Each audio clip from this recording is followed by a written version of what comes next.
મુસ્લિમ સમાજ અને અલખેર ફાઉન્ડેશન આજે જ્યારે વલસાડના લોકો માટે આગળ આવ્યું છે અને સૌથી મોટી વાત એ છે કે કોઈ પણ નાતજાત વગર, કોઈ પણ ભેદભાવ વગર દરેક સમાજના લોકોને હેલ્પ કરવા માટે આજે મુસ્લિમ સમાજ આગળ આવ્યો છે. વાત કરીએ આપણે અહીંના પ્રમુખ સાથે.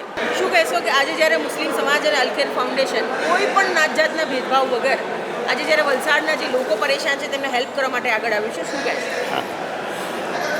મઝહબે ઇસ્લામે પણ એ જ તાલીમ આપી છે કે ઇન્સાનિયત એ સૌથી મોટો ધર્મ છે અને એને જ અનુસરીને આ આફતના સમયે કોઈ પણ જાતના ભેદભાવ પર દિલ ખોલીને મદદ કરવા માટે અમને જ્યારે આહ્વાન થયું કે કોઈ પણ જગ્યાએ જઈને આપણે જ્યાં પણ જે પણ જરૂરિયાત હોય એ જરૂરિયાત પૂરી કરવા માટે.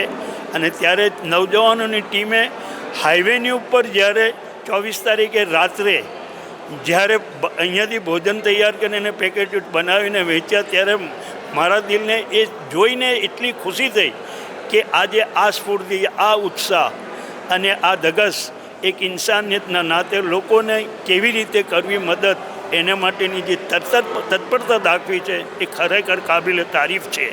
અને આવો જ ભાઈચારો આ દેશની અંદર હંમેશા માટે રહે અને એ હિન્દુ અને મુસ્લિમના ભેદભાવ ભૂલીને તમામ એક થઈ જઈએ. કારણ કે હમ હિન્દી હે વતન સે, હિન્દુસ્તાન હમારા, હમકો આપણે હિન્દુસ્તાનને માટે જે લાગણી અને જે એ છે, જ્યારે દરેક વખતે હું કહું છું કે સાચા દિલથી મળી જઈએ આપણે બધા અને આ દેશને ઉન્નતિના પગથિયે લઈ જવા માટે આ હિન્દુ અને મુસલમાનની જોડી આપના મહાનુભાવોએ જે બલિદાન આપ્યું છે એ કદી એ ભૂલી નથી શકવાનું. સમજ પડીને મહાત્મા ગાંધીનું બલિદાન આજે આપણને યાદ આવે છે. પંડિત જવાહરલાલ નહેરુ અને મૌલાના આઝાદ, એ બધાએ ત્યારે આ આઝાદી મેળવવા માટે જે પ્રયત્ન કર્યા હતા અને આઝાદી મેળવી હતી તેમાં ખરેખર ઇતિહાસ જો આપણે જાણીએ તો આપણને એમ થાય કે હિન્દુ અને મુસલમાને સાથે મળીને આ દેશને આઝાદ કરાવ્યો છે. અને એ દેશની આઝાદી ટકાવી રાખવા માટે આ ભાઈચારો, એકતા એ ક્યારે થઈ શકશે કે એકમેક પ્રત્યે દયાની ભાવના રાખશે, એકમેકની મદદ કરવાની આપણે ભાવના રાખીશું ત્યારે આપણે આ માટે ખરેખર પુણ્ય પામીશું અને આપણને બંને જહાનમાં અલ્લાહ તાલા મદદ ફરમાવશે અને આપણે કામયાબી થશે. અને એ જ આપણે નિસ્વાર્થ સેવા, બસ એ નિસ્વાર્થ. આજે કિરણભાઈ દેસાઈ પણ જ્યારે અહીંયા ઉપસ્થિત થયા તો હું કસ્તુરબાની અંદર જ્યારે જાઉં છું ત્યારે મને એમ થાય છે કે કસ્તુરબાની અંદર વગર પૈસેથી કોઈ પણ દર્દીની આપણે સેવા કરવા માટે જ્યારે એમને આહ્વાન કરીએ તો એ કોઈ પણ જાતની ડિપોઝિટ વગર એ સંપૂર્ણ સારવાર માટે હંમેશા તૈયાર રહે છે. એવી વિભૂતિ અને આપણા વિમલ પટેલ જેવા એ પણ એક જ એમાં આપણું એ આવી એ કરી દીધું.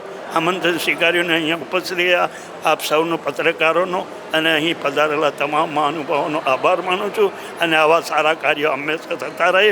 આજે જ્યારે મુસ્લિમ સમાજ અને અલખેર ફાઉન્ડેશન દ્વારા અહીંયા કીટનું વિતરણ કરવામાં આવ્યું છે ત્યારે કસ્તુરબાના ટ્રસ્ટી એવા કિરણભાઈ દેસાઈ પણ અહીંયા હાજર છે. વાત કરી તેમની સાથે, શું કહેશો? આજરોજ અલખેર ફાઉન્ડેશન જે ગ્લોબલ ફાઉન્ડેશન છે એ દ્વારા એમના સૌજન્યથી વલસાડ અને આજુબાજુના પૂરગ્રસ્ત લોકો માટે લગભગ 1000 જેટલી કીટોનું વિતરણ કરવામાં આવ્યું.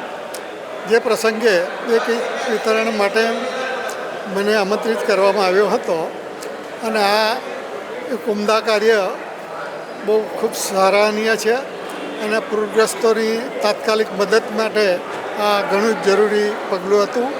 અને વલસાડના મોટા તાઇવાડના લોકો તથા વોલેન્ટિયર ભાઈઓએ જે મહેનત કરીને આ કાર્ય કર્યું છે એ ખરેખર સરાહનીય છે અને એમને હું ખાસ આ તબક્કે અભિનંદન પાઠવું છું. આજે જ્યારે વલસાડ ખાતે પૂરની પરિસ્થિતિ સર્જાઈ હતી અને વલસાડ જ્યારે કપરા સમયમાંથી પસાર થઈ રહ્યું છે, બહાર આવવાના પ્રયાસ કરી રહ્યું છે, ત્યારે સૌ કોઈ પોતાની રીતે આગળ આવી રહ્યું છે આ વલસાડના સમયમાં બધા લોકોને મદદ કરવા માટે. ત્યારે મુસ્લિમ સમાજ અને અલખેર ફાઉન્ડેશન પણ આ કપરા સમયમાં લોકોને હેલ્પ કરવા માટે આગળ આવ્યું છે. વાત કરીએ અલખેર ફાઉન્ડેશનના પ્રમુખ એવા વિજયભાઈ સાથે. વિજયભાઈ, કયા તરફથી આજે તમે જે મદદ કરી રહ્યા છો, શું મદદ કરવાના છો? અમે આજે જે છે ને એ કીટની વિતરણ કરી રહ્યા છીએ. એમાં હાઇજીન કીટ છે અને ફૂડ કીટ છે. ફૂડ કિટની અંદર અમે દાળ છે, જેમ કે ચણાની દાળ છે, મગની દાળ છે, તુવર દાળ છે, ખાંડ છે, આટો છે, મસાલા છે, આ બધું અમે કવર કર્યું છે જેથી કરીને એમને 1 મહિનાનું રાશન એમને મળી શકે, એટલે 1 મહિના સુધી એમની ચિંતાઓ હળવી થાય. બીજું અમે એમને પ્લાસ્ટિકની સાદડી આપીએ છીએ, કંબલ આપીએ છીએ, બેડશીટ છે, તો એ પ્રમાણે બીજી એક કીટ છે, એટલે 2 પ્રકારની કીટ અમે આપી રહ્યા છીએ. 1000 ફેમિલી સુધી અમે પહોંચવાની કોશિશ કરી રહ્યા છીએ. આ વિતરણ 1000 ફેમિલીને થવાનું છે, જે વલસાડમાં જે પણ અફેક્ટેડ લોકો છે, જેમના ઘરોમાં પાણી ઘૂસી ગયા કે જેઓ સાવ ખતમ થઈ ગયા છે, એ લોકો સુધી આ કીટ જવાની છે. એમાં કોઈપણ જાતનો નાત જાત ધર્મ અમે હોતું નથી, દરેક સુધી પહોંચવાની અમારો પ્રયત્ન છે. અલકેર ફાઉન્ડેશન અત્યારે દરેક સમાજના લોકો માટે ક્યાં આગળ આવી રહ્યું છે એવું કહી શકીએ આપણે? બિલકુલ.